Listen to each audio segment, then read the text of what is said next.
So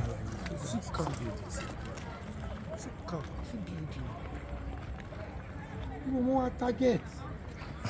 This na big bomb, no be small bomb. This one na bomb, no be any. This one no be small, no be even, you know.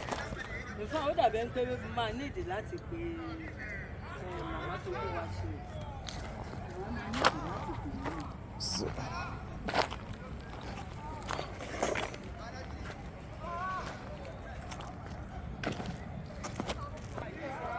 I did there. I will send and try to snap the picture, then send the whole report now. At the back of you know, at the East Street, that's that nest. Drive down straight.